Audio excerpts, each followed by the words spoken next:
What we're going to cover today is the topic of dealing with friends and family who are not vegan, who might not support your lifestyle, or perhaps they just don't listen to you when you talk to them about it, and it's really frustrating. You feel really sad that they're the people who are closest to you, they claim to love you, and yet they're not willing to look into something that means so much to you.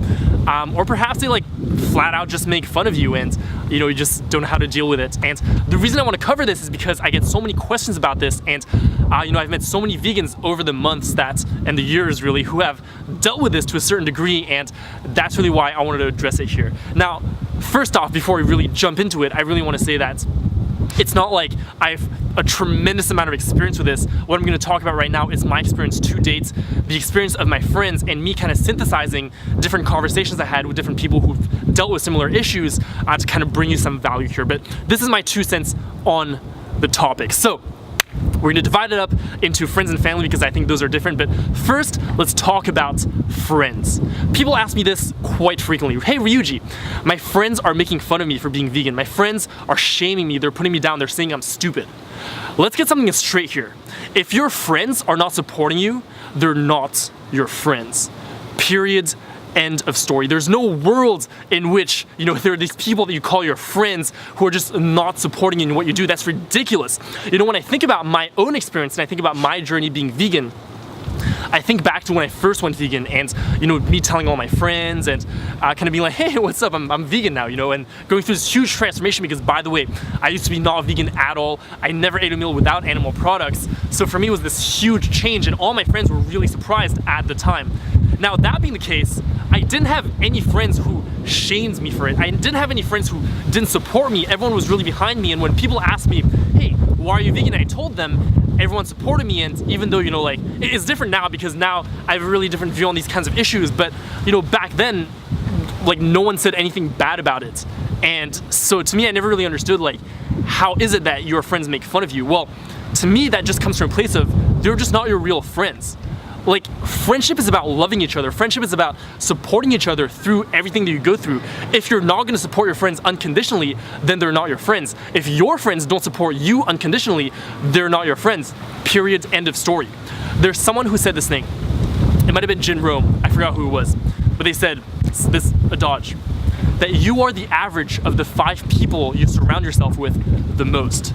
The point of that saying is to say that it is absurd for us as human beings to think that we are islands on our own and unrelated to the people who are around us. We are always affected by everyone who's around us, and this is something that comes from the world of people who study things like success. A lot of successful business people, or really people who have been successful in any field, always talk about the people that they surround themselves with because that is so key for them to become who they are. So for me, I always paid attention to that, and to me, I always had this culture around me, or kind of my MO was that if you're going to be a person in my life who's not going to support me, you're not going to be in my life. If you're a person that we don't genuinely get along, then you're just not going to be in my life. So that's why to me, when I went vegan, I didn't have any problems with my friends. But to you, if you're having issues with your friends and they're making fun of you or not supporting you or whatever it is, understand that they're not real friends. And that's it. Period. End of story. Now, there is also a place where you can look at yourself, because I always believe that we should always take responsibility for everything, and all the topics that we cover here, this is not a black and white issue at all. But if, for example, they are your actual friends and they respond very negatively, there is definitely a space to look at yourself. Look at, did you actually come from a place where you were shaming them? Did you actually come from a place where you thought you were better than them? Were you actually being preachy? If you yourself are not coming from a place of love, if you yourself are not coming from a place of respect, it's very difficult to expect someone to accept you, someone to be respectful towards you. So, to me, it's kind of like both things. So, on one hand, yes, look at yourself, but also understand that if those people were your real friends, then you wouldn't have an issue in the first place. Now, the way I think you address this is that you just go find new friends. One thing that's empowered me in my journey beyond any other thing imaginable is finding vegan friends. And the way that I did it is by going to vegan activism events, because those are really the people who really care. Those are the people that I vibe with, the people who, not only are vegan and abstain from eating animal products and consuming any animal products, but also who go out there to make a proactive difference. Those are the people that I really vibe with. So that's why when I started going to these events, I met tons of friends, and now I literally know hundreds of vegans in person. Like, how insane is that? I went from, before this, by the way, before I got involved in activism, I knew like 2 vegan people, 3 vegan people, and we weren't like that great friends. But now I can safely say that so many of the people I met are my really close friends, and I feel like it literally feels like family. When I go back to a vigil, when I go to any activism event, and I meet all the people who are there, it really feels like a family. So to me, you know, it's all about auditing who the people are in your life. Like really, perhaps if you're having trouble with your friends now that you're vegan, it's not really about veganism, it's really about your friends not being the people who should be in your life in the first place, and that's totally fine. Understand that we're not all meant to get along.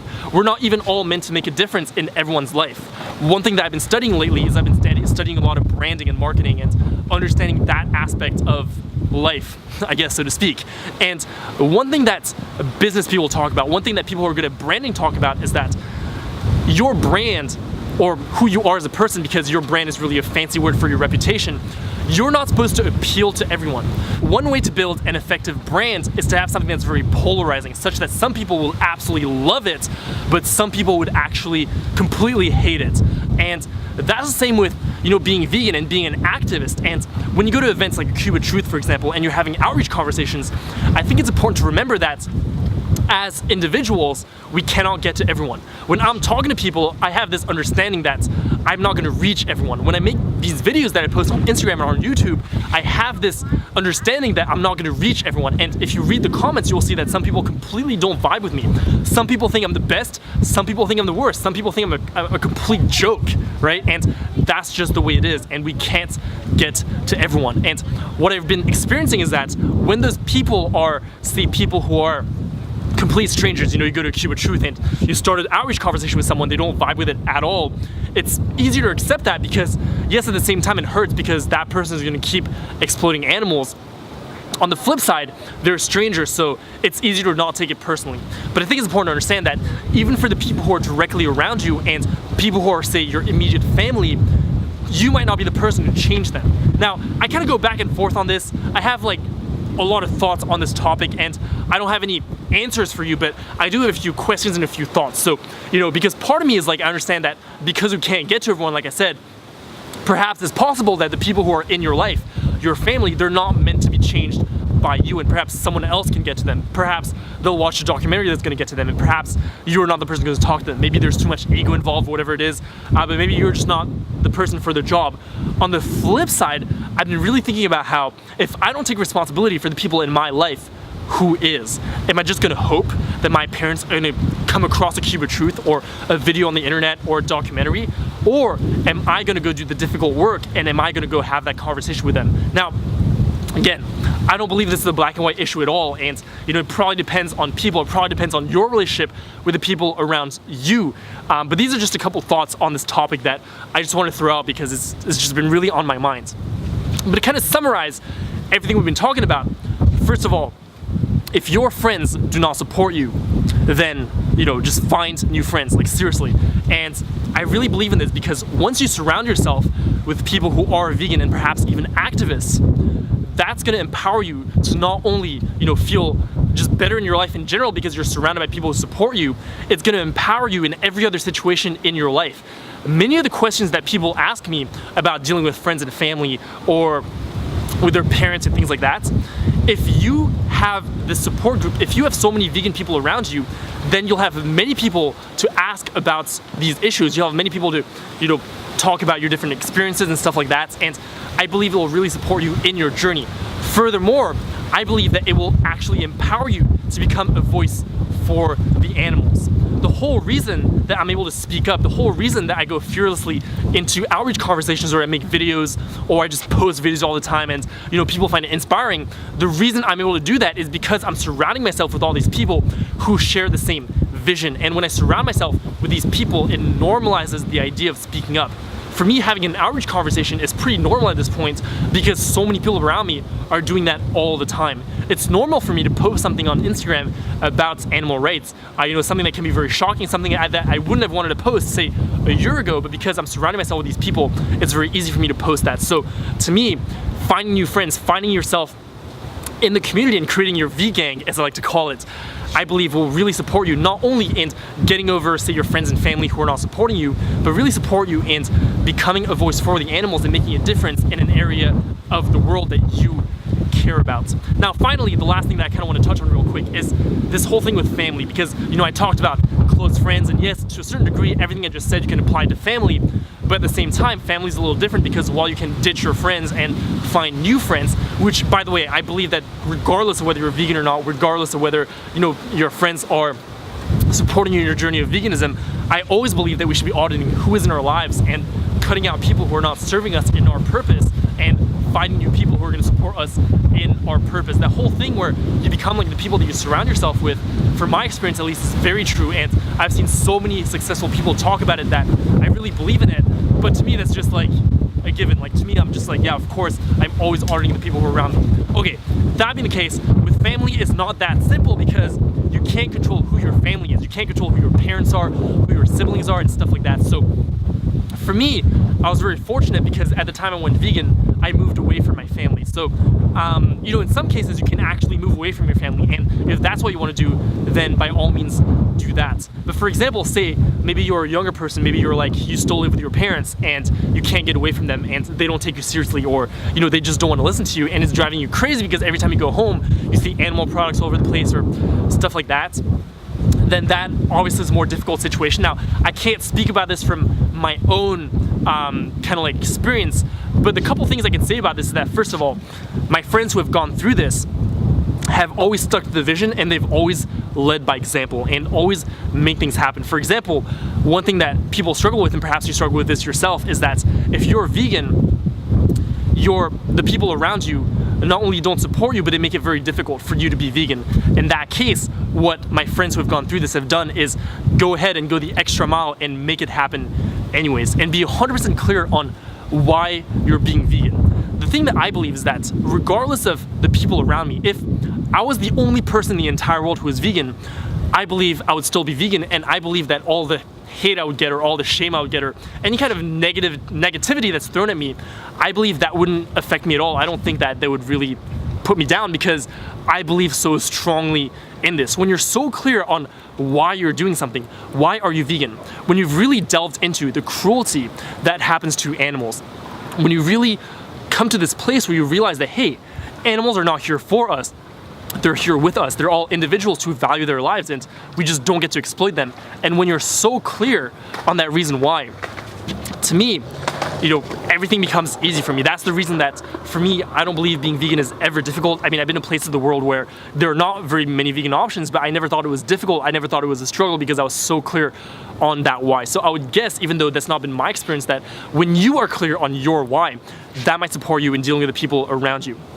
But again, I think the solution lies in a very similar thing, which is find people who are going to support you. When people around you are putting you down, it's very easy for that to seem like the whole world is looking down on you, because say like the 3, 4, 5 people that you spend the most time with are shaming you for it. Well, let's outframe the problem and see what happens, where all of a sudden, yeah, you have these 3, 4, 5 people that are, say, shaming you, but outside of that, you have 10, 20, 30, 40, 50, 100 people who are supporting you in your journey. What happens then? That completely, normalizes, again, being vegan, and all of a sudden the problem goes away. So for me, it's the same thing. And for example, if you're in a situation where you can't go out and go to events because your parents don't want you to, or something like that, there are so many ways to build community. You can make friends online. There's so many people like myself, for example, who, I'm just here as an open resource for anyone who wants support with anything surrounding veganism or activism. And there's so many people, and I can guarantee this, anyone online who's vocal about being vegan and being an activist is there to support you.